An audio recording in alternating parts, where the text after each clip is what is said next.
Pour ne rien manquer, abonnez-vous maintenant. Les vraies voix Sud Radio. Bonsoir Félix Mathieu. Bonsoir tout le monde. Bonsoir Félix. 3 mots dans l'actu, huée, casserole et CFDT. Des casseroles qui ne feront pas avancer la France, réagit Emmanuel Macron, hué en Alsace pour son premier bain de foule depuis la réforme des retraites. Électricité coupée par la CGT, accès ceinturé, coup de fil dans un instant à un commerçant qui n'a pas pu ouvrir sa supérette vu cette visite présidentielle. Il espérait avoir encore un peu de batterie pour nous raconter sur son téléphone malgré les coupures. Et puis à suivre aussi le départ d'un opposant malgré lui, le numéro 1 de la CFDT annonce qu'il va passer la main. Les vraies voix Sud Radio. C'était donc son premier bain de foule depuis la promulgation de la réforme des retraites. Emmanuel Macron en Alsace, accueilli à Célestat tout à l'heure. Ne véhiculez pas cette image. Ah si, c'est vous qui véhiculez cette image. C'est vous qui donnent de leur temps. Vous avez des ministres corrompus. Ne dites pas ça sur les ministres, voyons. Ah si, vous le savez très bien. Les parlementaires, vous savez très bien. Et vous allez bientôt tomber, vous allez voir. Ah, vous allez tomber dehors. Ça va. Séquence très tendue diffusée par nos confrères de France Télévisions tout à l'heure. Avant ça, l'accueil n'a pas été beaucoup plus chaleureux. Un peu plus tôt à Muttersolz, toujours en Alsace. Le chef de l'État était venu visiter l'usine Matisse, spécialisée dans la construction en bois, pour l'accueillir des casseroles, des huées et l'électricité coupée par les soins de la CGT. Résultat, un chef de l'État un peu agacé. C'est pas les casseroles qui feront avancer la France. On peut relancer massivement l'industrie de casseroles aussi, qui ne produit pas assez. Mais moi, ce qui m'intéresse, c'est ce qui va permettre à nos compatriotes de mieux vivre. C'est-à-dire de construire l'avenir de nos enfants et autres. Donc, j'ai pas le droit de m'arrêter. Beaucoup d'agitation, vous l'aurez compris. La ville de Muttersolz s'est retrouvée ceinturée. Avec nous pour en parler, un commerçant de la commune, Patrick de la supérette, l'Escale des Cigognes. Bonsoir. Bonsoir. Bonsoir. Bon, donc c'était agité aujourd'hui. Vous n'avez même pas pu accéder tout à l'heure à votre magasin. Non, le magasin était encore accessible, mais effectivement, j'avais fermé pour aller voir le président. Ce que j'ai pas pu faire. Ah oui. Bah oui. Et en fait, c'est vrai que là, c'était assez décevant, dans le sens où les manifestants étaient relativement calmes et que pour finir, tout le monde a été viré du centre du village et il ne s'est rien passé du tout. Il ne s'est rien passé du tout. Par sécurité, quoi, c'est ça. Apparemment par sécurité, je sais pas. Mais c'est vrai qu'on n'a pas pu accéder ni aux personnages, ni les manifestants ont pu s'exprimer devant lui. Parce que vous, par exemple, vous espériez le voir, lui parler ? Le voir éventuellement, lui parler. Ce que je veux dire, le but c'était pas forcément de le houspiller, mais c'était de pouvoir avoir un contact avec en direct, comme dans n'importe quelle démocratie. Ah oui, vous lui auriez parlé calmement, pas comme le monsieur qu'on vient d'entendre. Mais le monsieur qu'on vient d'entendre est un syndicaliste. Maintenant, il a des raisons certainement de parler d'une autre manière. Ce que je veux dire, le but c'était quand même il vient dans un village et c'est vrai que c'était très décevant de ne pas avoir accès. D'ailleurs, vous avez su quand vous qu'il venait ici à Muttersolz, Emmanuel Macron ? Et est-ce qu'on prononce bien Muttersolz ? Parce que c'est la question qu'on se posait. C'est vrai, oui, au passage. Muttersolz. Ah voilà. Voilà. Donc vous avez su quand qu'Emmanuel Macron venait là où vous venez de ce que vous venez de dire là. Les premiers clients que j'ai eus hier soir qui m'en ont parlé, mais apparemment la mairie a été prévenue que hier soir. Oui. C'est vrai qu'on n'avait pas de recul du tout, c'était une surprise, quoi.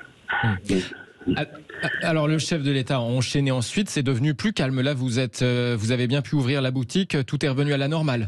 Écoutez, tout est revenu à la normale à partir de 15h45.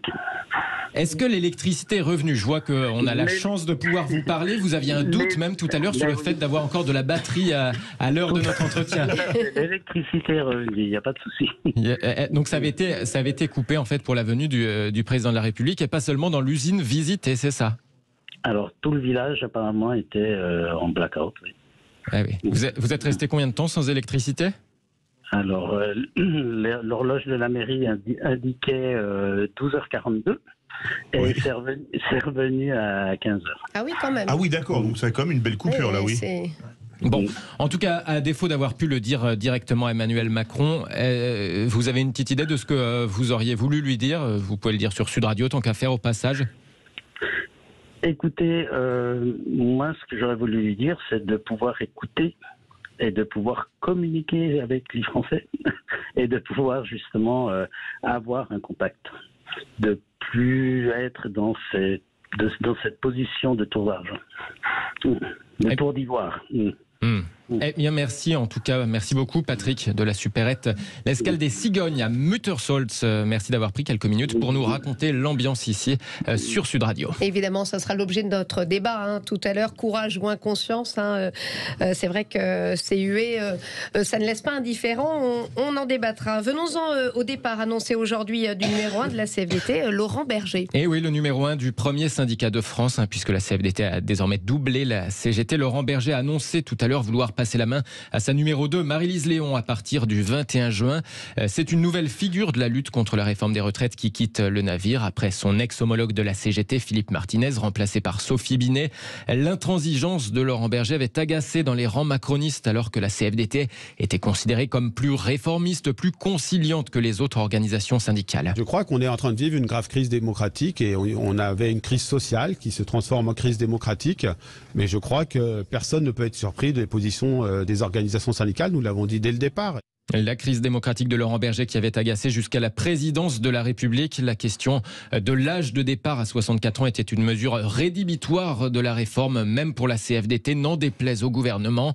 Laurent Berger et Emmanuel Macron étaient plutôt d'accord pourtant il y a quelques années pour souhaiter une réforme des retraites à point. En tout cas, tout à l'heure en Alsace, Emmanuel Macron a plutôt rendu hommage au leader syndical sur le départ. Très honnêtement, c'est quelqu'un sous différentes conditions avec qui moi j'ai toujours très bien travaillé. C'est pas un désaccord sur un sujet qui vaut pour toute une relation. C'est quelqu'un pour qui j'ai du respect, oserais-je dire de l'amitié, avec qui j'ai toujours eu des discussions, d'ailleurs bien au-delà de ses simples fonctions de son mandat, sur aussi la vie et le reste de la société, qui a joué un rôle, et qui joue encore un rôle important dans un grand syndicat français. Et donc c'est plutôt du respect et de l'amitié. Et après, on peut avoir des désaccords. On a eu des désaccords, on les assume et l'un et l'autre. Il y a des choses aussi sur lesquelles on a travaillé ensemble. Le partage de la valeur qu'on va mettre en projet de loi, c'est le fruit d'un travail, d'un engagement de son syndicat. Beaucoup de choses sur lesquelles on a pu travailler ensemble. Donc voilà. Emmanuel Macron tout à l'heure en Alsace au micro de nos confrères de BFM TV. Laurent Berger a donc annoncé son départ à la tête de la CFDT ce matin devant le Conseil national de la centrale, puis ensuite dans une interview au journal Le Monde. Merci Félix Mathieu, c'est une grande figure du syndicalisme qui s'en va. Depuis quelque temps, je ne découvre pas le syndicalisme, mais j'ai un héros syndical, c'est Laurent Berger. Et quand Félix parlait d'intransigeance, je ne suis pas sûr. Le paradoxe, c'est qu'il est admiré pour son implacable modération et que en réalité il constitue une alternative purement syndicale à ce que le président loupe depuis quelque temps de mon point de vue, et donc c'est quelque chose que je découvre avec bonheur. Elisabeth Lévy. Moi j'en ai marre, Philippe Bilger dit ce que je veux dire et beaucoup mieux que moi. Simplement j'ajoute une chose, c'est que je pense que Laurent Berger peut avoir un destin politique. Ah oui. Il dit non, mais je pense moi. Mais dans quel parti? Honnêtement, je n'en sais rien, mais je pense qu'il a quand même acquis dans ce combat où il s'est montré quand même, non pas modéré, un mot qu'il prendrait pour une insulte, mais je trouve très intelligent. C'est-à-dire, il n'est jamais allé aux extrêmes. Par exemple, quand il avait dit si l'Assemblée vote le texte, quand même. Ça veut dire quelque chose. Alors elle l'a pas voté. Oui. Il y a eu 49.3, mais il y a eu finalement 49.3. ça s'est pas passé. Mais c'est quelqu'un qui avait combattu cette réforme pendant 3 semaines de façon quand même très, et qui dit si elle est votée par l'Assemblée nationale, il n'a pas dit on s'incline, mais il dit quand même ça change un peu la donne. Et j'ai trouvé ça très intelligent. Alors Emmanuel Macron n'a pas osé saisir cette perche. D'ailleurs, je pense qu'on peut tous regretter qu'il n'ait pas eu le cran d'aller au vote, parce qu'à mon avis, la volonté des députés de rester en place aurait suffi à lui donner sa majorité. Olivier. C'est qu'une grande figure de la CFDT après Chérec et Nota. Il fait 10 ans à la tête de la centrale. Il marque bien évidemment de sa personnalité et de sa cohérence en termes de projet de société. ces dernières années. Normalement, dans l'ADN de départ du macronisme, les macronistes et Emmanuel Macron en premier chef auraient dû travailler avec lui. Ça ne s'est pas réalisé. Avec, j'entends les paroles doucereuses et sucrées du président, mais on sait très bien que la relation personnelle entre les deux s'est beaucoup détériorée au cours de la dernière période. Il dit en effet dans l'entretien qui est publié dans les colonnes du Monde qu'il n'ira pas à la prochaine élection présidentielle, tout en ayant quand même des réponses très politiques à un très grand nombre de questions dans cet entretien, où il dépasse très largement la simple question du champ social et syndical.